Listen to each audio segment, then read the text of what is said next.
Ya, Assalamualaikum warahmatullahi wabarakatuh, Sobat ISD sekalian. Pada kali ini kita akan membincang terkait dengan putusan Mahkamah Konstitusi, di mana ada setidaknya 8 calon kepala daerah dan wakil kepala daerah yang telah ditetapkan sebagai pemenang dalam pemilihan kepala daerah oleh KPU daerah masing-masing. Pada akhirnya harus legowo dinyatakan didiskualifikasi oleh Mahkamah Konstitusi. Sebagai sebuah negara hukum, tentunya kita sangat menghargai putusan mahkamah dalam hal ini, karena putusan mahkamah itu bersifat final and binding, terakhir dan sifatnya mengikat, sehingga tidak ada upaya hukum lain yang dapat dilakukan, dan itu mau tidak mau harus dilaksanakan. Menarik gitu ya dalam dinamika proses peradilan di Mahkamah Konstitusi, bahwa Mahkamah Konstitusi tidak lagi melihat sengketa hasil pemilihan umum atau pemilihan kepala daerah itu hanya melalui pendekatan kuantitatif saja, tapi juga melalui pendekatan kualitatif. Intinya saat ini yang menjadi isu esensial di dalam putusan Mahkamah Konstitusi adalah terkait dengan proses atau bahkan administrasi di dalam pemilihan,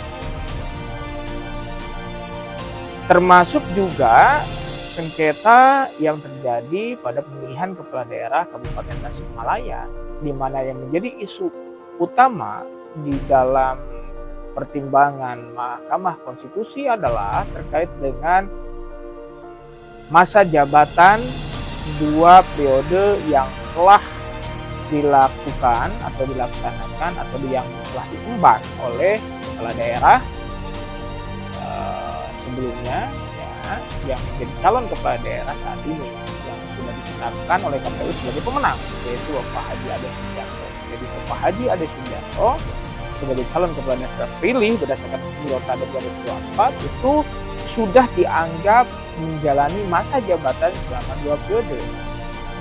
Nah, yang pertama. Kemudian perdebatan selanjutnya adalah sejak kapan dihitung masa jabatan tersebut? Apakah sejak melaksanakan tugas keseharian sebagai bupati, baik itu menjadi PJS ataupun PLT, atau sejak pelantikan, yang pada akhirnya Mahkamah Konstitusi menyatakan bahwa berdasarkan putusan mahkamah sebelumnya, ada setidaknya 4 putusan, bahwa masa jabatan kepala daerah itu dihitung ketika dia menjalankan tugas sehari-hari sebagai bupati, tidak dilihat atau tidak dihitung sejak kapan dia dilantik.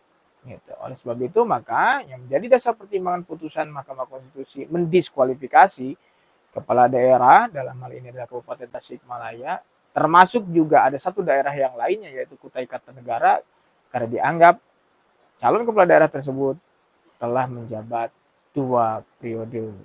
Oleh sebab itu, mau tidak mau, suka tidak suka, putusan ini harus dilaksanakan dan KPU harus melaksanakan pemilihan ulang dalam 60 hari ke depan sejak putusan itu dibacakan. Sekian, salam demokrasi. Assalamualaikum warahmatullahi wabarakatuh.